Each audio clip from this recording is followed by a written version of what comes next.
안녕하세요. 저는 밀양에 살고 있는 중년 여성입니다.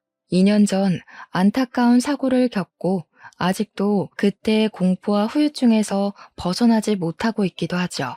여전히 제 탓 같기만 한 그날의 일 때문에 남편 생각이 많이 나는 오늘입니다. 날이 좋아도 흐려도 남편 생각이 내내 가슴속에서 떠나질 않아 괴로운데 이게 참 병원의 힘으로도 극복하기가 어렵더라고요.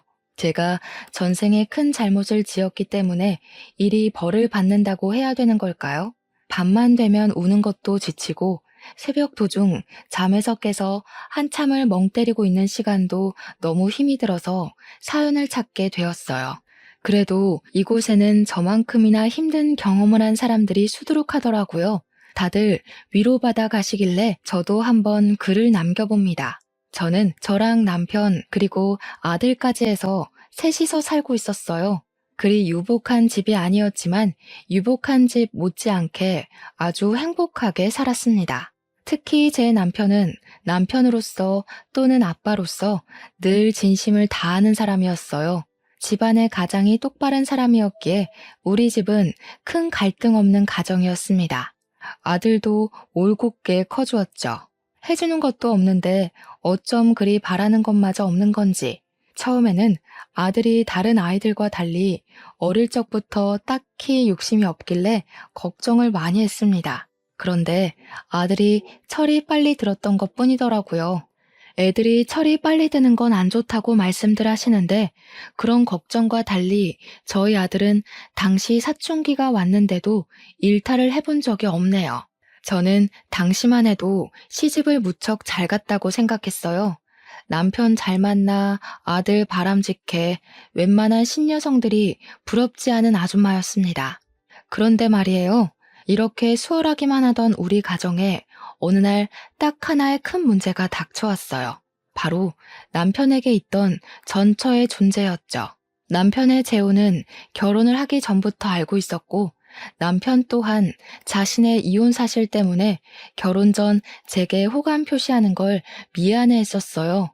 다들 이혼을 한 사람들은 다 이유가 있다고 하잖아요. 제가 어떤 사람인 줄 알고 저를 그렇게 믿으세요. 제가 작정하고 미란 씨 꼬시고 싶어서 거짓말하는 거면 어쩌려고요. 진짜 나쁘게 마음먹은 사람들은 지금 정환 씨처럼 그런 식으로 티 안 내죠. 저도 보는 눈이 있어요. 제가 하루 이틀 지켜보고 이러는 줄 아세요? 남편은 자신의 이혼 이력을 마치 죄명처럼 여겼지만 괜찮았어요. 저는 남편의 환경보단 남편의 인품이 더 눈에 들었던 사람이거든요. 이만한 남자 못 만나겠다 싶어서 제가 먼저 적극적으로 대시를 했고 남편은 제게 미안해하기만 하다가 끝내 저를 받아주었습니다. 그때 남편이 전처의 얘기를 잠깐 해준 적이 있었는데 전처가 자신의 가난 때문에 고생을 너무 많이 해서 이혼을 요구했다고 했어요. 제가 만날 당시 남편은 제법 자리를 잡고 있는 직장인의 위치였던지라 가난하지는 않았거든요. 그렇다고 막 잘 사는 정도도 아니었어요. 아무튼 전처가 그랬다니 그때는 남편이 굳이 설명하지 않아도 얼마나 힘들었을지 가늠하고 이해했었습니다. 제가 전처에 대해 이해할 수 있는 부분은 딱 그 정도였어요. 그리고 남편도 제 진심을 알고 더 이상 전처를 언급하지 않았습니다. 그렇게 저희는 결혼하였고 남편과 10년 가까이 살면서 저는 제 선택이 옳았다고 믿고 살았어요. 그건 전처가 다시 등장하기 전까지 행복이었다는 걸 모르고 말이죠. 저는 남편 입에서 전처 얘기가 안 나올 줄 알고서 살았는데 왜 전처 문제가 다시 수면 위로 올라왔냐 하면 바로 전처가 남편을 찾아왔기 때문이었어요. 저랑 남편이 같이 결혼 생활을 이어간 지 무려 10년이라고 했잖아요. 남편이 어느 날 제게 와서는 정말 예고 없이 전처의 존재가 다시 나타났다고 하더라고요. 남편은 한 회사에서 제법 오래 일한 사람입니다. 일반 소기업의 과장 자리였는데 어릴 적 전처랑 이혼할 쯤에 그 회사를 들어가서 계속 다니고 있다가 저를 만난 거예요. 그러니 전처가 남편을 찾아내는 건 어렵지 않았을 겁니다. 그래도 전처가 남편과 이혼을 하고서 한 번도 소식이 없다가 갑자기 나타났다고 해서 얼마나 당황했는지 몰라요.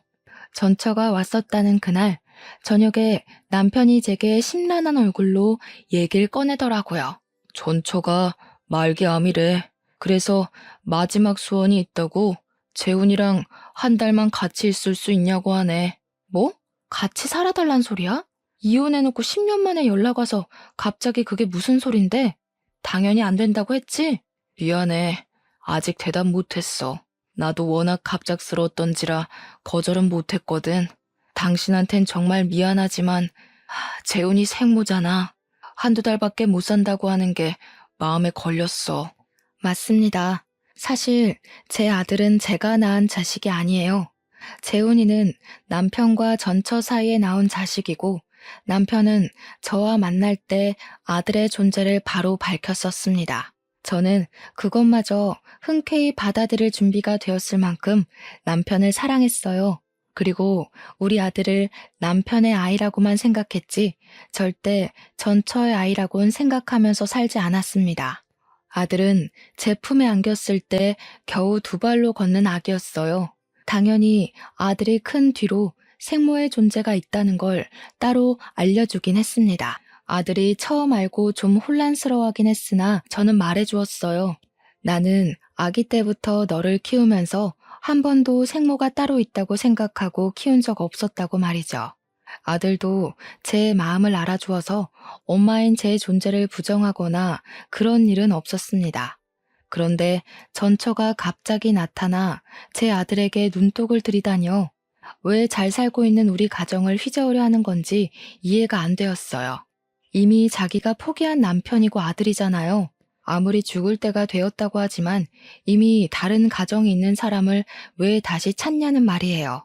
자기가 죽을 병에 걸렸으면 남의 남편이 된 전 남편을 다시 찾아도 되는 건가요?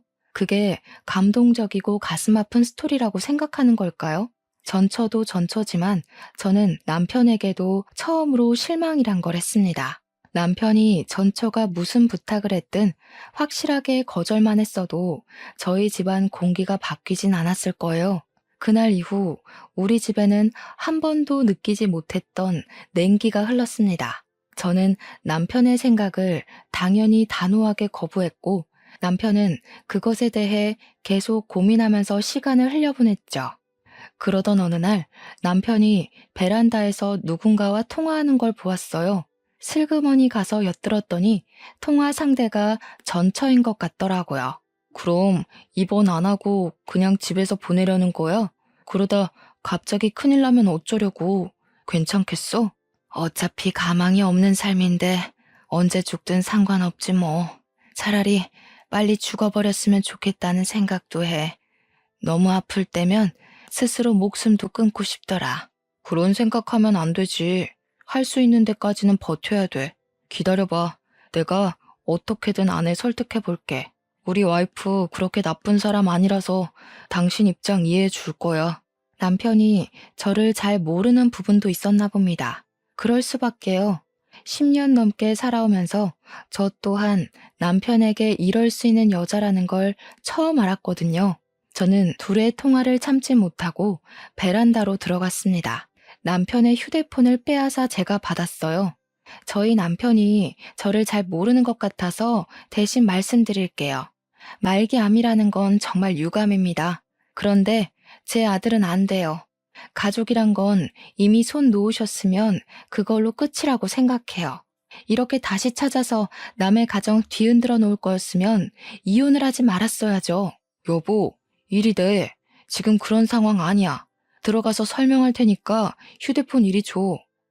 말기암이면 남의 가정이 파탄 나든 말든 그렇게 이기적이어도 되는 거예요? 아무리 죽기 전에 마지막 소원이라지만 기본적으로 윤리는 지켜야죠. 저는 그쪽 때문에 죽겠다고요. 남편은 결국 제게 큰 호통을 치면서 휴대폰을 강제로 앗아갔습니다. 그리곤 전처에게 다시 전화하겠다는 말을 하고서 끊었고 방으로 들어가 버렸어요. 속이 열불이 난다는 기분이 어떤 건지 그때 처음 느껴봤네요. 저희 집은 원래 큰 소리가 나는 집안이 아닌데 전처의 등장 이후로 번번이 큰 소리가 나니 아들도 깜짝깜짝 놀라는 것 같았어요. 아들은 저와 남편이 목청을 높일 때마다 불안했는지 한 번씩 방 밖을 나와서 눈치를 보더라고요. 이렇게 시간만 보내다간 뭐 하나 해결되는 거 없이 가족 관계가 망가져 버릴 것 같았어요. 계속 이렇게 날짜만 보낼 수는 없었어요. 그 망할 전처의 존재 때문에 저희 집이 이렇게나 흔들려야 하는 걸 두고 보기가 힘들었습니다. 남편도 전처에게 시간이 얼마 없으니 초조해지는지 더 예민하게 행동하더라고요.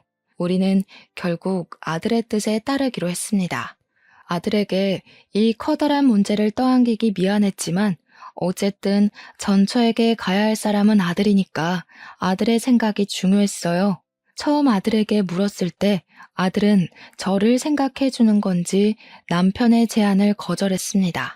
그런데 그럼 통화만 해달라는 전처의 부탁을 남편이 또 거절 못하고 안고 와서는 그날 아들과 전처가 처음으로 통화를 하게 되었어요. 그것도 제가 있는 앞에서 말이죠. 이름이 재훈이라고 그랬니? 엄마는 네 이름을 상열이라고 지었었는데 바꿨구나. 아직 우리 아들이 엄마는 많이 낯설 거야. 엄마가 너를 두고 떠날 수밖에 없었던 건 정말 미안해. 아들 입장에선 엄마를 용서할 수 없겠지만 그래도 기회 한번 주면 안 되겠니? 엄마가 다른 건 안 바라고 죽기 전에 아들 얼굴 한 번만 보고 싶어서 그래. 착한 우리 아들은 생모의 절절한 부탁에 결국 마음이 약해서 거절을 하지 못했고 우리와 상의 없이 이미 전처에게 알겠다고 약속을 해버렸더군요. 생모는 남편처럼 재혼도 안 하고 혼자 계속 살았고 변변한 직장도 없이 기초 수급자로 계속 지내온 듯 했습니다. 저희 아들에게 그런 점을 더 어필했어요. 다른 건 모르겠고 자꾸 제 아들에게 엄마 거리는 게 무척 거슬리더군요. 그래서 또 한 번 휴대폰을 빼앗아 전처에게 따지고 싶었지만 아들의 선택이니 참을 수밖에 없었습니다. 아들은 통화를 끊고 나서 제게 미안하다고 눈물을 보였어요. 가슴이 아팠습니다. 이게 어디 아들 잘못인가요? 전처에게 정을 떼지 못하고 있었던 남편의 어리석은 판단 때문이지. 결국 저는 저 나름대로 속이 미어 터졌지만 우리 아들을 전처 품에 한 달 동안 보내주기로 결정을 내렸습니다. 남편이 아들을 싣고 전처에게 데려다 주려는 첫날 제가 얼마나 많이 울었는지 모릅니다. 마치 남편과 아들을 빼앗기는 기분을 느꼈거든요. 그렇게 아들 없이 한 달을 살아야 했던 기간 동안에 제 세상은 거의 구천이나 다름없었어요. 하루가 1년처럼 길기만 했습니다. 제가 시름시름 앓으며 점차 기운을 잃어가니 남편이 제 걱정이 되긴 했나 보더라고요. 매일 아들을 찾아가서는 저한테 아들 사진 보여주고 잘 있다고 계속 안심시켜 주었습니다. 남편은 일부러 저를 위해 전처가 걸려있는 사진은 보여주지 않으려고 했었어요. 하지만 제 머리엔 남편과 전처와 아들이 함께 있는 모습이 자꾸 그려졌고 분명 다 내 가족들인데 제가 마치 불청객이 된 것 같은 느낌을 계속 받았습니다. 그래서 그때마다 제 목소리는 자꾸 뾰족하게 흘러나갔죠. 어쩌라고? 나한테 자랑하는 거야? 지금 당신이랑 아들이 누구를 더 원하는지 그걸 보여주고 싶은 거야? 그런 게 아니잖아. 재훈이는 계속 너 보고 싶다고 해. 우리가 아무리 전처 사정 봐주고 있다고 하지만 내 아내는 너고 재훈이 엄마도 너야. 네가 안 불안해했으면 좋겠기에 나도 최대한 노력하고 있는 건데 왜 몰라줘. 솔직히 힘들잖아. 나는 아직도 말이 안 된다고 생각해. 어느 집 사람이 전처 죽을 때 됐다고 남편 갖다 바치고 아들 갖다 바치고 하겠어. 남편은 저 위로되라고 노력하는 거겠지만 남편이 노력하면 할수록 저는 더더욱 남편의 재혼녀밖에 안 된다는 인식만 커갔어요. 밤새 몰래 우는 것도 지쳐가며 보낸 시간이 어느덧 한 달째가 되던 날, 그 하루 전날이었습니다. 남편은 어김없이 아들에게 방문을 했고 그날은 작별하기 하루 전이라 전처랑 마지막 저녁 식사를 같이 해주기로 했다네요. 전처도 더 이상 아들 안 찾겠대. 내일 입원한다고 하더라고. 병원에 데려다 주기로 했어. 그동안 내 사정 이해해줘서 고마워. 내가 앞으로 당신한테 더 잘할게. 전처가 다른 말 해도 이젠 더 이상 안 봐줘.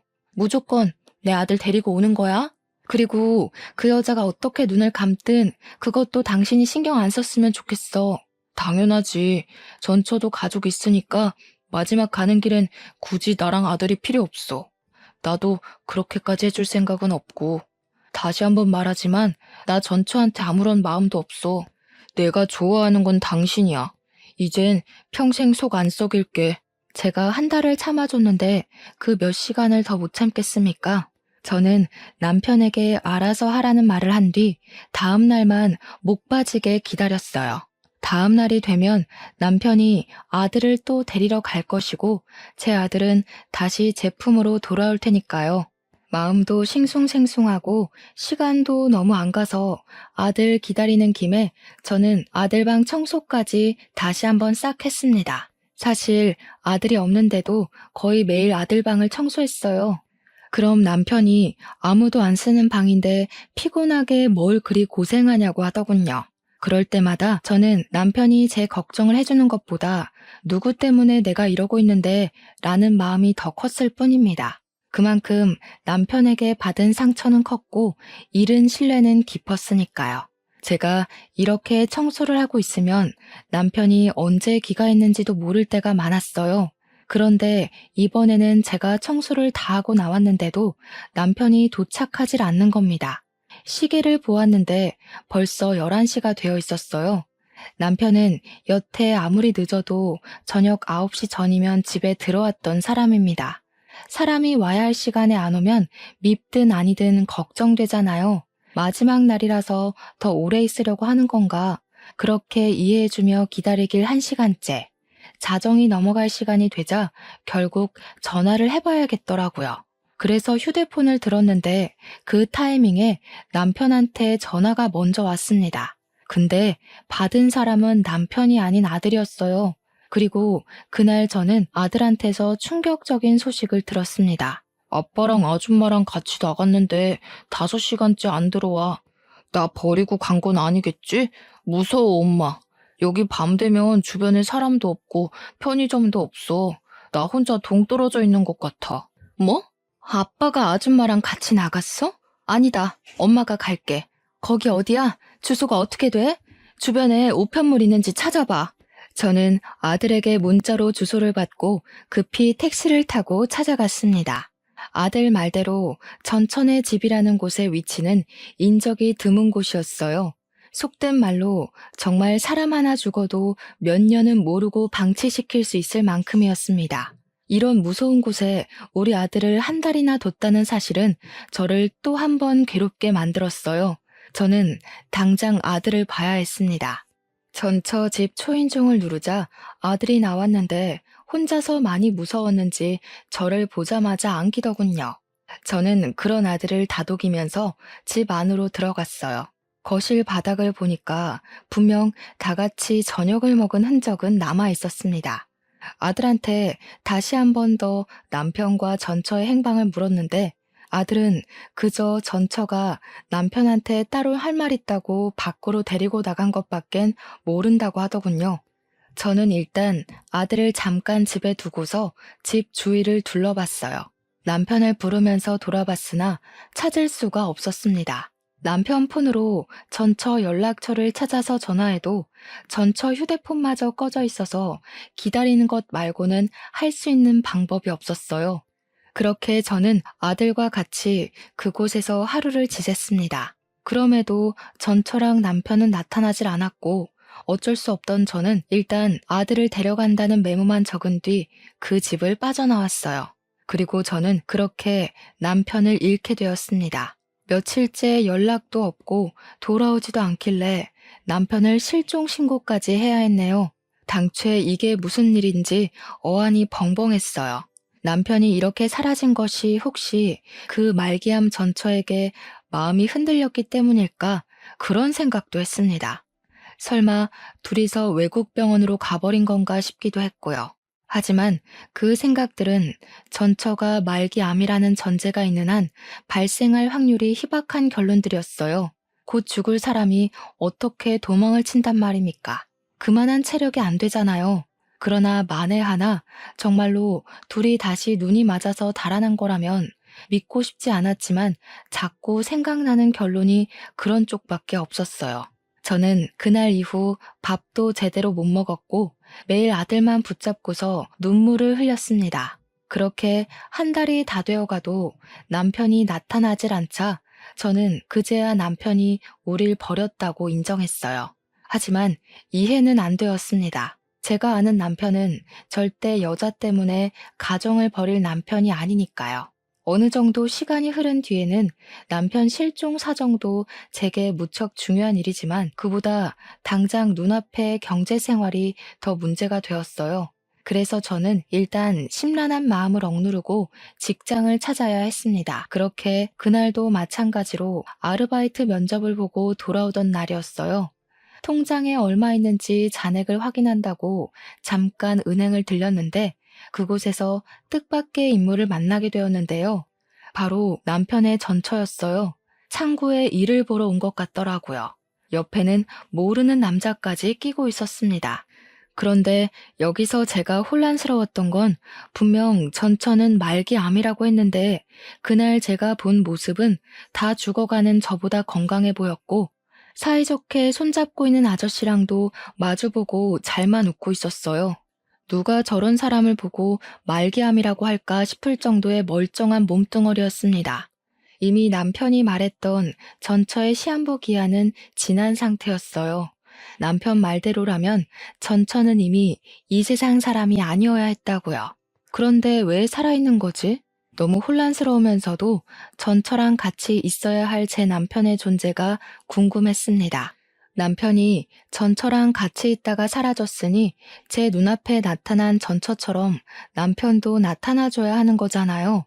전처를 발견한 순간 저는 심장이 빠르게 뛰면서 순간 눈이 돌아버렸어요. 사람들이 많다는 것도 잊어버리고 전처한테 쫓아가 전처의 멱살을 붙잡았습니다. 뭐야 당신? 네가 왜 살아있어? 내 남편은 어쩌고 당신이 왜 여기 있냐고. 내 남편이랑 같이 있었던 거 아니야? 너랑 같이 있다가 없어졌잖아. 어머, 이 아줌마가 왜 이래? 무슨 소리 하는지 모르겠거든요? 사람 잘못 본 거겠죠. 여기 경찰 좀 불러주세요. 내 남편 어쨌어? 내 남편 어디 가고 왜 딴 남자랑 있는 거야? 둘이 도망친 거 아니었어? 도대체 그날 무슨 일이 있었던 거냐고. 당황한 전처는 자기 딴에 머리 좀 굴리다가 저를 정신 나간 사람 취급하는 걸로 방향을 틀었습니다. 그때 옆에서 전처 애인인지 뭔지 저를 떼어내고 패대기 쳤고 쌍욕을 하면서 전처를 데리고 나가버렸어요. 주변 사람들이 다친 저를 걱정해줬으나 저는 그 손길들 모두 외면한 채 그들 뒤를 황급히 쫓아갔습니다. 하지만 그들이 차를 타고 사라지는 바람에 놓쳐버리게 되었죠. 그런 찝찝한 마음으로 아무것도 하지 못하고서 집에 돌아와야 했습니다. 그런데 아무래도 이상하고 말이 안 돼서 도무지 전처 모습을 지울 수가 없더라고요. 분명 전처는 말기암이라고 남편이 그렇게 말을 했는데 어떻게 저리 버젓이 돌아다닐 수가 있단 말인가요? 말기암이라고 거짓말을 했다면 모를까. 일도 못 알아보고 누워서 이틀은 보낸 저는 결국 갑갑함을 참지 못하고 지난번에 찾아갔던 전처 집을 다시 몰래 찾아갔습니다. 대낮에 찾아갔던지라 집에 사람은 아직 사는 것 같은데 다 외출을 나간 것처럼 보였어요. 언제 돌아올지 몰랐는데도 저는 다시 한 번 더 두 눈으로 확인하고 싶었습니다. 인연이 만약 제 남편과 아들을 상대로 거짓말을 한 게 맞는다면 절대 그냥 넘어가지 않을 생각이었거든요. 그렇게 집 주위에 몇 시간을 은닉하고 있던 저는 집 주위로 숨어들었다가 저녁이 다 돼서야 전처의 모습을 확인할 수 있었습니다. 전처는 어김없이 그때 그 남자와 또 같이 나타났어요.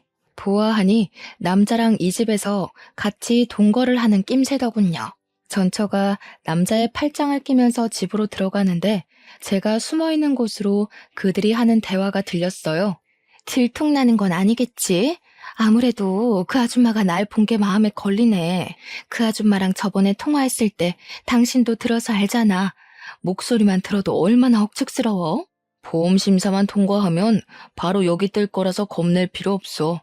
그 아줌마는 그냥 평생 제 남편 실종된 줄 알고 살 거야. 남편 없으면 아무것도 못하는 여자가 무슨 능력으로 알아내겠어? 우리는 그냥 입 다물고 호의호식하며 살면 돼. 저들이 무슨 대화를 하는 건지 구체적으로는 모르겠지만 일단 우리 남편한테 무슨 짓을 한 건 분명하단 확신이 들었어요. 남편이 실종된 걸로 알게 만들었다는 건 자기네들이 남편에게 무슨 짓을 했다는 거 아니겠습니까? 저는 울음을 참으면서 그들을 동영상으로 촬영했고 그날 바로 경찰서로 달려갔습니다. 얼마나 다리가 후들거렸는지 몰라요. 경찰서에 가서도 어디서부터 어떻게 말을 시작해야 할지 몰라서 그저 생각나는 대로 중구난방 얘기를 꺼냈어요. 제 남편이 실종 신고된 사람인데 이 사람들이 아무래도 무슨 짓 한 것 같다고 동영상을 보여줬고 여자가 내 남편의 전처라는 사실과 내 남편이 이 여자랑 있다가 실종된 거라고도 모두 얘기를 해주었습니다. 무엇보다 이 여자가 말기암이라고 했는데 멀쩡하게 돌아다니는 것 또한 빠짐없이 전달했죠. 경찰은 처음엔 제 얘기를 별일 아닌 실종 사건이라 생각하는 듯했죠. 그럼에도 민중의 지팡이이기 때문에 제가 뭐라고 하는지 경청은 하고 있었고 갈수록 상세해지는 제 진술을 곰곰이 생각하는 태도까지 보여주었습니다. 경찰 또한 뭔가 수상하긴 하다는 걸 느낀 것 같았어요. 특히 제가 보여준 동영상에서 전처랑 남자가 하는 대화를 듣고서 심각한 표정을 지었거든요.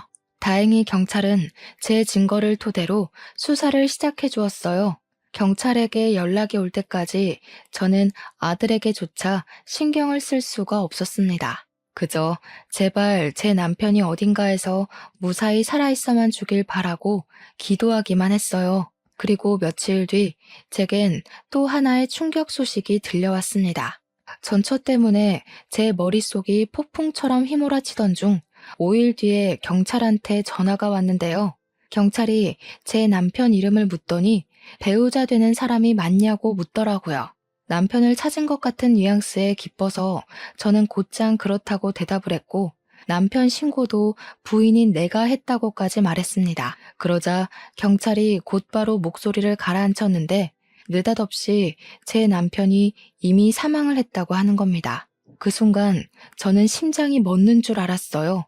잘못 들었나 싶어서 뭐라고 그랬냐고 다시 물었고 확인 사살을 당했습니다. 이것만으로도 충분히 믿을 수 없는 충격을 받았는데 그 뒤 경찰이 다시 있는 말은 저를 주저앉게 만들었어요. 남편분이 김정환 씨잖아요. 그런데 윤민호 씨 성함으로 사망 신고가 됐어요. 그러니까 시신은 김정환 씨가 맞는데 신고 정보는 전부 윤민호 씨라는 거죠. 네? 도대체 무슨 말을 하시는 거예요? 아이고 세상에, 무슨 그런 소리가 다 있대? 다시 한번 설명해 주시겠어요? 그래서 우리 남편이 죽었다는 거예요? 다른 사람이 죽었다는 거예요?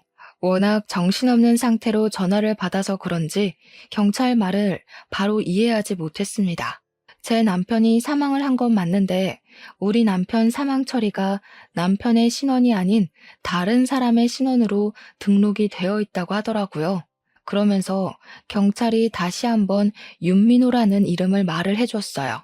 하지만 아무리 머리를 굴려봐도 그 이름은 생전 처음 듣는 이름이었고 우리 남편 아는 사람 중에서도 그런 이름은 들어본 적이 없었어요.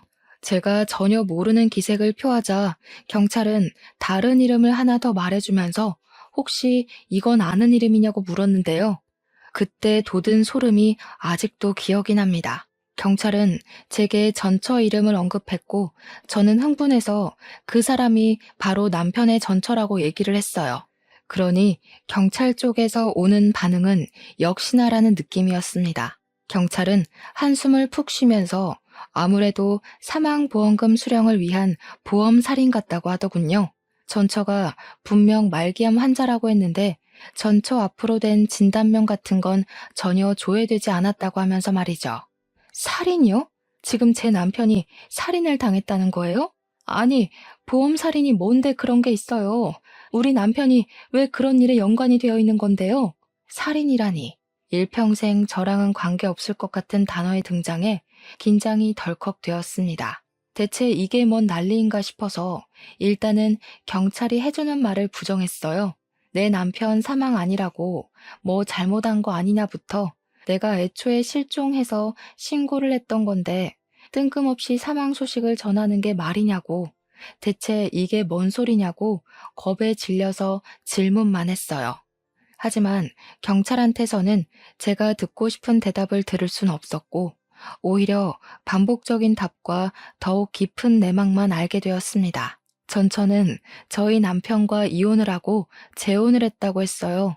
자기 재혼남이랑 짜고 재혼남에게 든 사망보험금을 타기 위해 의도적으로 제 남편에게 접근을 했던 거랍니다. 제 남편이 복숭아 알레르기가 있는데 그걸 알고 있던 전처가 술에다 복숭아즙을 타서 남편을 호흡곤란으로 죽음에 이르게 했고, 죽은 제 남편을 재혼남으로 위장시켜 재혼남의 사망보험금을 타려고 했던 것이래요.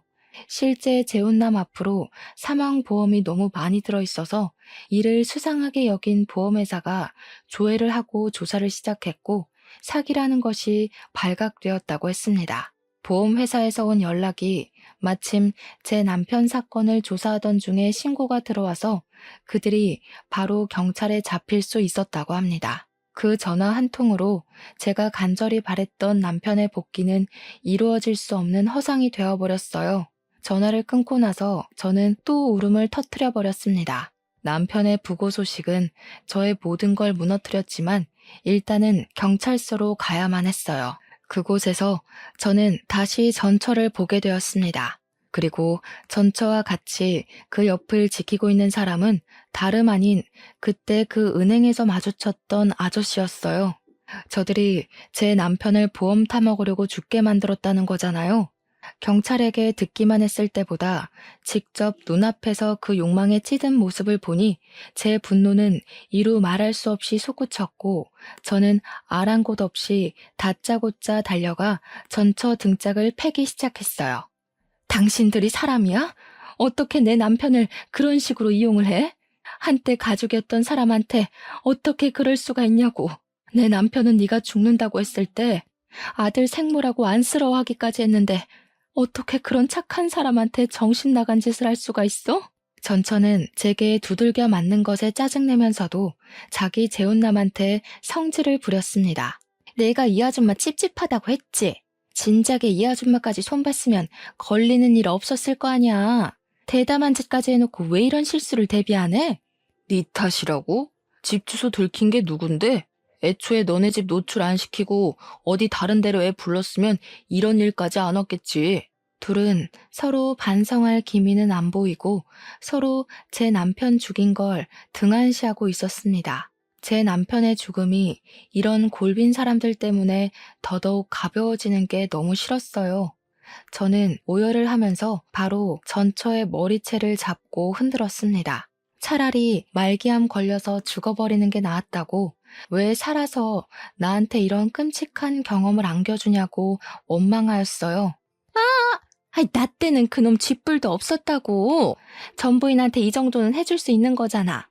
그놈 가난뱅이일 때 고생한 건 나야. 뒤치다거리 내가 다 해줘서 취직시켰던 거라고. 고생이란 고생은 내가 다 했는데 정작 보상을 당신이 받는 건 억울하지. 아무리 그래도 그렇지. 어떻게 사람을 죽일 생각을 해? 네가 뭐라고 짓거리든 짐승만도 못한 짓 벌인 건 사실이야. 착한 사람 이용해서 죽여놓고 뻔뻔하게 변명하고 싶어?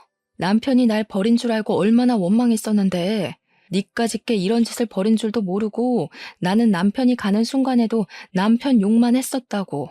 우리가 뭘 잘못했다고 이런 지옥을 떠넘겨? 그런 남자 골라서 결혼한 건 그쪽 선택이잖아. 그쪽이 잘못 선택해서 이 꼴난 걸 왜 나한테 따져? 내 전남편 재혼녀가 그쪽 아니었어도 전남편은 이렇게 될 운명이었어. 당신이 거길 기어들어온 거잖아. 솔직히 당신도 돈 못 받을까봐 이렇게 난동 부리는 거 아니야? 남편이 전처의 처지를 얼마나 잘 이해해줬는데 어떻게 이런 저급한 발언을 할 수가 있는 건지. 이런 괴물 같은 사람이 같은 땅을 밟고 살아가고 있다는 게 믿기지가 않았어요. 저는 참지 못하고 전처의 뺨을 후려쳤습니다. 전처 재혼남은 전처랑 다퉈서 전처한테 기분이라도 상했나 보더라고요. 제가 전처의 뺨을 때리든 말든 신경 안 쓰는 거 있죠? 이 괴물 같은 년아, 너 같은 잡종들은 절대 깜빵에서 나오면 안 돼. 평생 깜빵에서 썩을 준비나 해야 될 거야. 감히 착한 내 남편을 죽이고 다시 바깥 놔둘 수 있을 것 같아? 네가 기어 나오면 내가 또 쳐넣을 거니까 평생 네가 뭘 잘못했는지 뼈저리게 느껴보라고. 제 남편은 정말 좋은 마음으로 전처의 마지막 길을 배웅해 주려고 했던 건데 왜 죽어서 돌아와야 했을까요? 생각할수록 너무 화가 났고 전처랑 재혼남에게서 반성의 기미가 안 보여 더 괴로웠습니다. 고작 돈 때문에 제 남편을 죽게 만든 전처를 용서할 수 없었던 저는 제 선에서 가능한 재산을 털어 유능한 변호사를 선임했고 저 둘이 최대한 많은 형량을 받을 수 있도록 물심양면 알아봤어요. 남편의 마지막 가는 길 배웅도 못 해줬는데 남편의 억울함이라도 풀어주고 싶었거든요.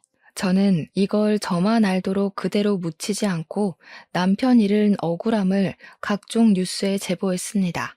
보험 사기와 관련해 인터뷰까지 자처해서 진행했어요. 전처를 만나고 온 남편이 실종되어 결국 사망한 사건으로 많은 매스컴의 관심을 받게 되었죠.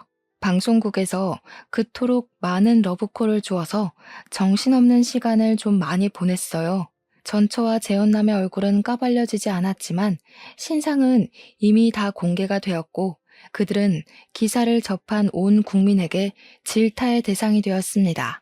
그렇게 산만한 시간을 보낸 뒤 저는 제 남편의 사망 신고도 남편 이름으로 다시 정정 신고를 했어요. 다른 사람 이름이 적힌 유골함도 남편의 이름을 찾아주어 제가 아는 납골 땅으로 이적해 안치해 두었습니다. 우리 불쌍한 남편, 가족들이랑 인사도 못하고 제 명이 아닌 시기에 운명을 달리하여 얼마나 한이 맺혀 있겠습니까?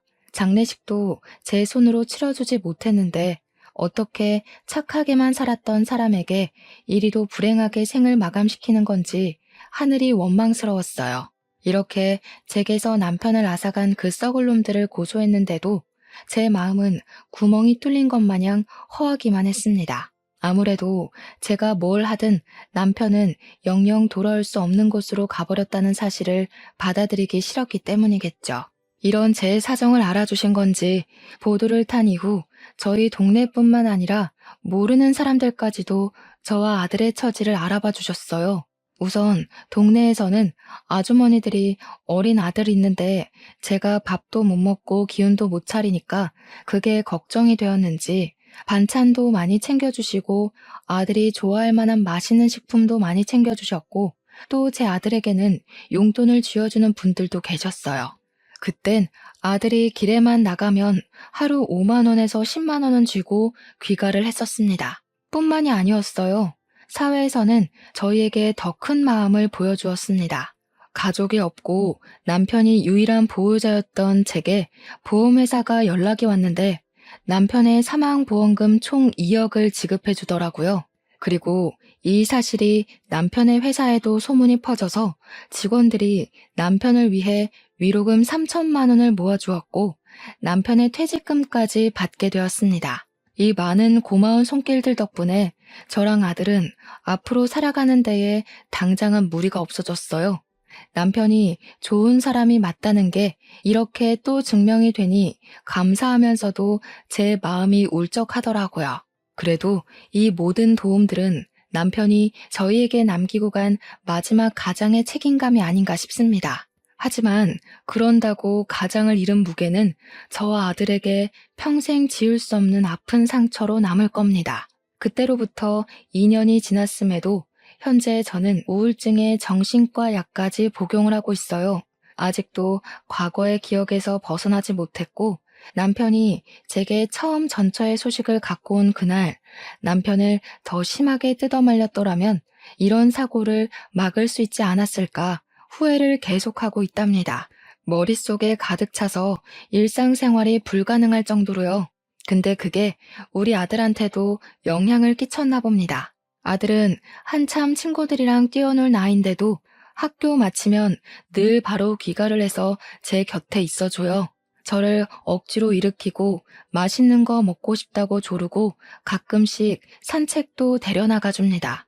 아빠도 없는데 엄마까지 이르면 자기는 정말 살 수가 없다고 하는 아들의 말을 들을 때면 저도 잠시 정신이 번쩍 들긴 해요. 제가 차마 아들한테는 아빠가 그렇게 돌아가셨다는 말은 못 해줬고 사고로 눈을 감았다고만 알렸거든요. 그러니 아들이 아빠가 돌아가신 건 제 잘못이 아니라고 더 기운을 북돋아주는 거 있죠.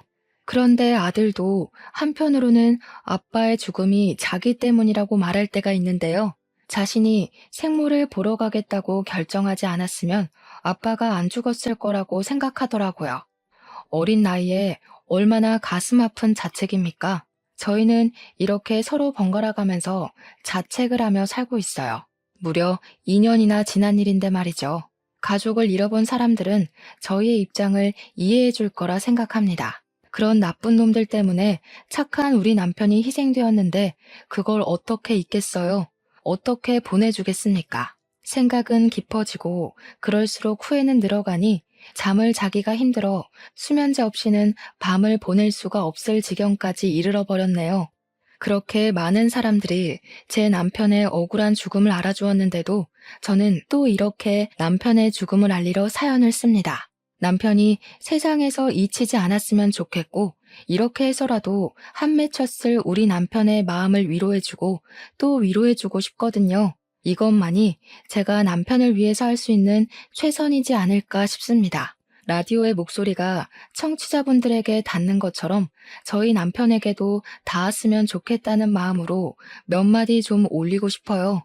한 번도 제 꿈에 찾아오지 않은 남편에게 내가 잘못했으니 제발 꿈에만 나타나 달라고 얼굴 한번 보고 제대로 작별 인사하자고 말하고 싶습니다. 남편에게 화를 냈던 모든 순간이 후회가 되지만 제 마음속 뿌리 깊게 박혀있는 후회는 다름 아닌 남편과의 마지막 통화인데요. 남편이 다음날 집에 돌아오면 앞으로 저 아들에게 잘하겠다는 그 말을 서운한 마음에 진심으로 받아주지 못했던 게 괴로울 정도로 마음에 걸려 있어요. 그게 남편과의 마지막인 줄 알았더라면 조금이라도 따뜻한 말 한마디 더 해줄 걸. 왜 내 그릇은 그리도 작아서 남편 가슴에 대못을 박았는지. 남편에게 미안하다고 말해주고 싶고 죽을 때까지 당신의 존재를 잊지 않고 마음에 품고 살겠다고 혹시나 만나게 된다면 그렇게 용서를 빌고 싶습니다. 이 모든 삶이 그냥 긴 꿈이거나 누군가의 소설이면 얼마나 좋을까요? 세상에 신이 있다면 제가 죽기 직전 한 번이라도 제게 남편과 작별 인사를 제대로 할 시간을 주겠죠. 그날을 손꼽아 기다리면서 아들과 함께 이 고된 시간을 버티며 살아가도록 하겠습니다. 제 남편 이야기 들어주셔서 감사해요. 들어주신 청취자분들이 계셔서 오늘도 제 남편은 억울함을 해소했을 것 같습니다. 여러분들은 당장의 서운함 때문에 가족들을 등지지 마시고 조금 더 따뜻한 마음으로 보듬어주는 사람이 되시길 바랍니다. 제 사연을 보시고 위로의 한마디 부탁드릴게요. 고맙습니다.